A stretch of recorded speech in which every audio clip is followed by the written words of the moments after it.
Ladies and gentlemen, welcome to my channel. This is my analysis on the qualifyings. This is going to be a very underrated video in that sense because it's very important. I think it's always good to see and also just exciting to see what happens in qualifyings because qualifyings are intense, like you want to get every single minute counts, even not even minutes, but seconds. It's Formula 1 is a sport of seconds. So you have to capitalize on everything you can get.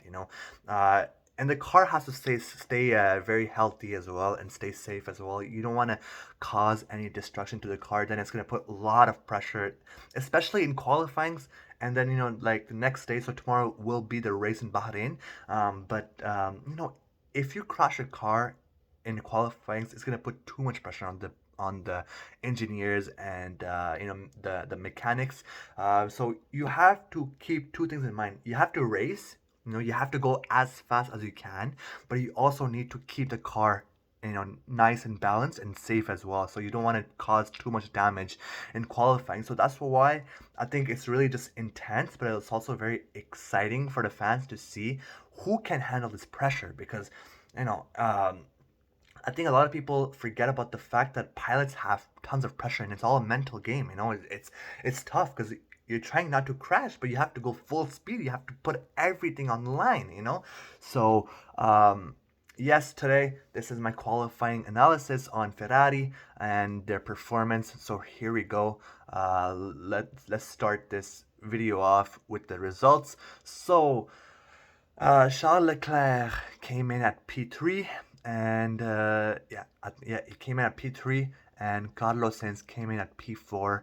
Um, I'm not gonna lie here. I am a little bit disappointed. I am. Uh, I would have loved to see a at P2, P3. I mean, I'm just really positive about this still. Like, I still have loads of confidence, and we have to stay focused on the race tomorrow. It's really important to not lose our focus. I always keep repeating focus because once you're focused here, and once you know that you're gonna go and get it and you're gonna put everything on the line, you do everything right. You're gonna just focus is a strong word. I might like some people might think that, oh, like focus is just focus. It's not a strong word at all, but I, as much as like as quick as you can be focused, and as soon as you get into that zone, you're basically unstoppable. And like you can't be like, oh, okay, like Max Verstappen is better than me. I won't try. So that's why I keep saying like the word focus. And yes, I really hope that Charles Leclerc and Carlos Sainz are dialed in because we need it. We need a good performance tomorrow. Now, I want to talk about one thing that I've been hearing a lot of the tifosis slash fans saying, the Bahrain curse. Like, I'm gonna keep it really honest here. I don't believe in curses. I I'm too much of a competitor to believe in curses. Like, I don't like I mean, I've heard a lot of fans in the comment section saying like, oh, like I hope that Charles Leclerc or Carlos Sainz lose the race, or either like they go P2, P3, or like they don't, like, fans don't want like us to win. Like, no, I'm talking about our own fans, like Ferrari tifosis, like not for us to win, like because like they're afraid of a Bahrain curse, which I understand where we're coming from because statistically, with looking at the stats, I've seen that every time Ferrari has won the race. I mean, last year we came in at 1 and 2. We came in crazy. We came in with the flow. We came in with fire. And recap on last year, it went terrible, terrible. It was terrible. So I understand. I understand with the stats that every time we win like a race in Bahrain, with the stats with Ferrari, it has never ended up well with us. But we have to compete. Like, I personally cannot accept not trying to win. It's just not, competitor. And I think I'll clean something up for you guys as well. For those who really think that curse is real. I think it's different. We're mixing things here, and I think a lot of people just come in and they're like, oh, it's a curse, and that's it, and they just move on. From what I think, I'm more of a realistic person, and I think I'll tell you guys this, okay? When you win a first race, sometimes, not every time, maybe it could be a team problem as well. It could be an engine problem. It could be a team problem because every race has its ups and downs. You have to stay focused. It's a long season, and teams have to stay fully in. They have to stay with the winning mentality at all time, and it's hard. Formula One. It's hard. Teams are improving. Pilots are getting faster. New strategies are coming in, and people are like teams are studying your tape. So it's a competitive sport, and I think a lot of people forget about this. Like they think that if one team wins the first race of the season, like the other teams will just be like, oh, this is our winner, and that's it. Like he's gonna win the whole season. No, like teams are just gonna improve. They're gonna look at each other, and they're gonna be like, okay, Charles Leclerc, for example, won the Bahreïn Grand Prix. Where can we attack him? Like they have so much tape. They have so much statistics out there that can, like just basically study the other team and see where they can improve and how they can attack them better. And the team, it's more riskier for the team that wins because now they think that if they win the first race and they think that, oh, like they keep it like they go a level down. They don't have. I think like some teams like might not have like a strong winning mentality. And they might think like, oh, this season is gonna be easy for us. It happens. There's always like this human mentality of, oh, like if we win we're already like the winners. So we have like it's really risky, and it could be a very dangerous mentality, and it can really bring you down. So I think a lot of people sleep on this fact, and it's just that's the truth about human nature. If you study human nature, when you win too, I think sometimes if you win too early, it could be really like self destructive for a team or an individual. This is what I think. If you guys, I'm not telling you guys to stop believing in a curse or anything, but if that's if you guys still want to keep on believing on a curse, I mean, I'm not nobody to stop you guys from, but I'm more realistic, and I don't believe in this curse. And tomorrow I want to win. I don't care. I want to win. I'm too much of a competitor. I'm too much of a sportsman. Like, basically, I'm just saying, like, I'm too much of like of an basically, I have like a mentality of an athlete that I want to compete. I want to see my team compete, and I want to compete with every single thing I got. I want Ferrari to throw everything at Red Bull. I know Max Verstappen and Sergio Perez put up on 1 and 2.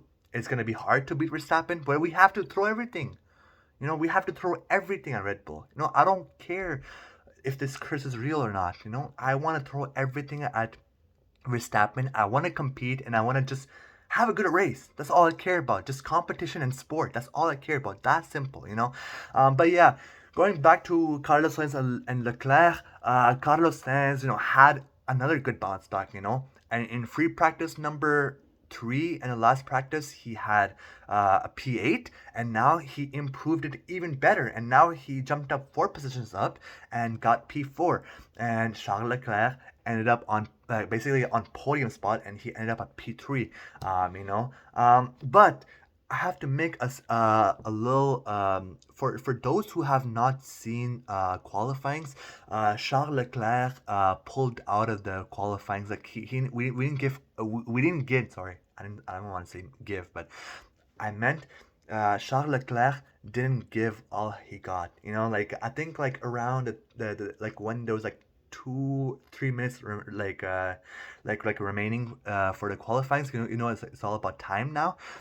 When it comes down to like the last top 10 basically for the qualifyings. Charles Leclerc, surprisingly, at first I didn't understand what was happening. I was like, why the hell is he coming out? Why is he going to the pit lane? And then qualifying was still fresh. Like there's still a good 3 to 4 minutes remaining, and then next thing I know, I see him in the pit, and then they take his car in the garage, and then Charles Leclerc is coming out of the car, and I'm like, what the hell is going on here? It's like, so I'm all confused. But then I've seen a few reports, and I've just seen like, just basically, I was like looking at and analyzing more what's going on. I understood that Charles Leclerc just didn't have a chance. We didn't have like a shot at the P1 spot. And I understand, I truly understand. So then our team decided to basically save our tires and just avoid any crash with the car, and not, like, not putting up any unnecessary damage to the car. It's a very, very strong decisions to do. Obviously, like, we have to compete, and I always say we have to compete, but I think that, like, the race is always more important. I know, like, how I always say how important qualifying is, but the race is the big thing. Like, no, nothing will be as important as a race. Like, that's the final thing. That's what every fan is looking for. The race. That's what also every pilot is looking for. The race day. So um, I understand it's a difficult decision for everybody, especially for the pilot. I mean, it's a stingy feeling. It's a really tough, stingy feeling. It really comes down, and you're like, fuck, I could have done it. I could have uh, give it more. I wanted to go all the way to the finish line, but I think it's a very team decision, and it's a very uh, I'm a fan of the decision. Like, it hurts me to say, but because I love competition, but it's a very stingy feeling, but I do agree with the decision, and I kind of respect it. Save everything we can and be as fresh as we can for tomorrow, and basically just give our everything for the race, and just throw everything we got at Verstappen and other teams. But yeah, Charles Leclerc pulled out like very, very early, like a few minutes before the qualifying ends. So that's probably why he ended up at P3. I mean, he probably could have gotten P2, but I understand why the team took this option and this idea of pulling out Charles Leclerc from the qualifyings very, very early. And it was a difficult decision, but it was a good decision, by the team. And Carlos Sainz gave it his all. I mean, it wasn't his strongest of performance that I've ever seen from Carlos Sainz. I mean, he has done much better in the past. Like, we have to keep it honest with ourselves here, but he did give a very solid performance. I'm very happy with the P3 and 4. You know, as a race fan, it's difficult to say.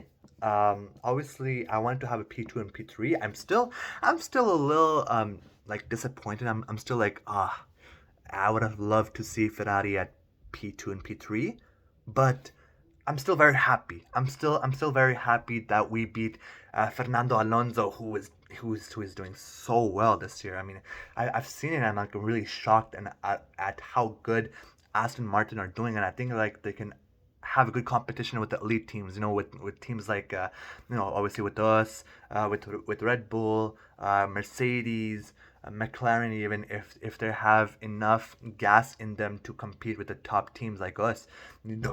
Sorry, I apologize for that.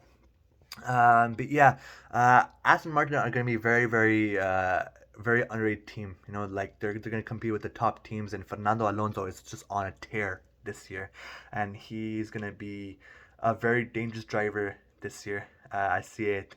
He just never gets old. Like, Fernando Alonso is just on top of his game. He just never gets old. He's still competing at a high level, and just, it's fantastic. It's actually insane to see Fernando Alonso so good. But I have like nothing but respect for Fernando Alonso. I mean, he has been in the game for so long. He has been in Formula One for so long.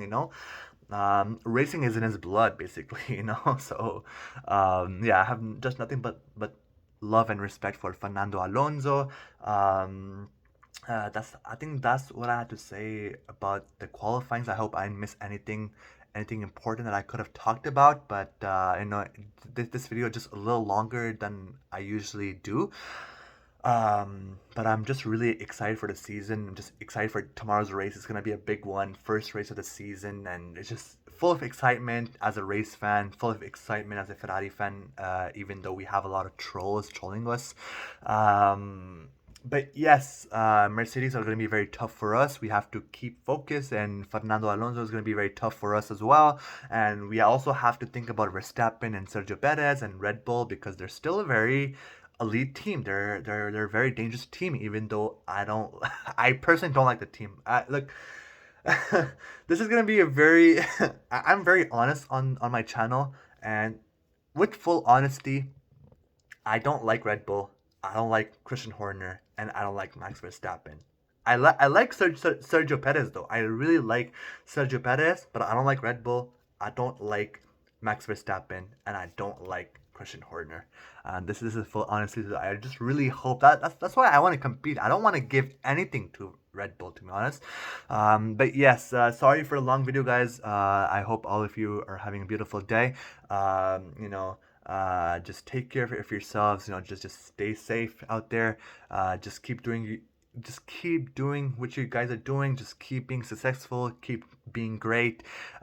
See you guys at the race tomorrow, and I'll give you guys my post analysis after the race, like I always do. But yeah, Forza Ferrari. I just hope nothing but the best. I hope we have a fantastic race to watch together. So take care, everyone. Have a great day. Bye bye. Peace out.